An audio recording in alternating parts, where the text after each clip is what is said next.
Послание на апостол Јуда.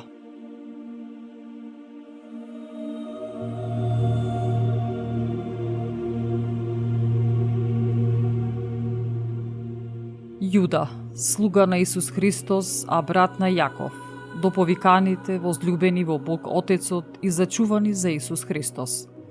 Милост, мир и љубов да ви се множат. Возлюбени, грижејќи се постојано да ви пишувам за нашето општо спасение, сметав дека е неопходно да ви напишам и да ве замолам, да се борите за вистинската вера, која им е дадена на светиите еднаш за секогаш.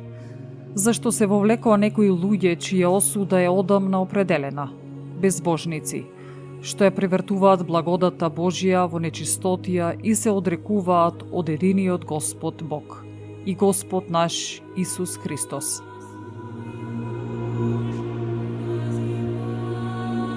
Сакам да ви напомнам, иако ова веќе го знаете, дека Господ, откако го избави народот од египетската земја, ги погуби потоа оние што не веруваа. Ангелите пак, што не се покоруваа на своето началство и го напуштија живеалиштето, ги стави во вечни окови, во мрак за суд на големиот ден.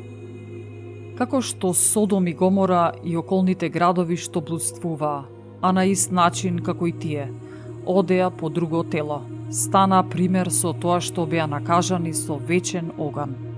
Истото ќе се случи и со оние кои го осквернуваат телото, ја презираат власта и хулат на славата. Архангел Михаил, кого се препираше со ѓаволот за Мојсеевото тело, не се осмели да изрече хулна пресуда, туку рече Господ да те спречи. А овие хулат на она што не го знаат, а во она што го знаат по природа како неразумно животно, во тоа се распаѓаат. Тешко ним, зашто тргнаа по Каиновиот пат, се фрлија во заблудата на Вала заради печалба и загинаа во бунтот Кореев. Тоа се оние што ги поканат вашите трпези на љубовта, јадејќи со вас без страв и напасувајќи се. Тие се безводни облаци, што ветровите ги пренесуваат есенски неродни дрвја, два пати сушени и скорнати. Свирепи морски бранови, што како пејна ги испуштаат своите срамни дела. Звезди лажни, за кои се чува мракот на темнината за секогаш.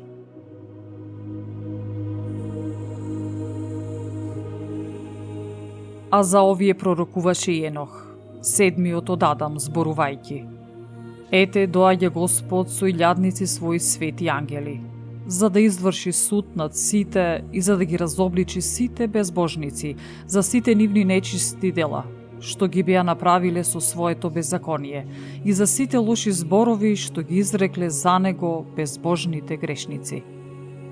Тие се незадоволни викачи, кои живеат според своите желби, а устата нивна произнесува горди зборови и за корист остануваат умилкувачи.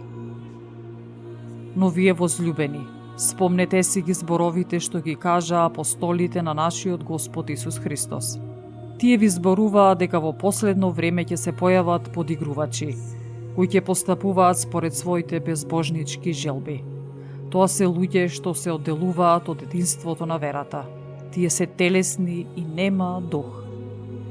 А вие, возлюбени, изградувајќи се во пресветата ваша вера и молејќи се преку Светиот Дух, запазете се во љубовта Божија, очекувајќи милост од нашиот Господ Исус Христос за вечен живот. И така, разликувајќи ги, едни милувајте, а други со страв спасувајте, истргнувајќи ги од оган и изобличувајќи ги со страв, и гнасејќи се од облеката испоганета од телото. А на оној кој може да ве запази да останете безгрешни и без порок и да ве постави пред славата своја во радост, на единиот премудар Бог, нашиот Спасител Исус Христос, нашиот Господ, слава и величие, сила и власт преку сите векови, сега и во сите времења. Амин.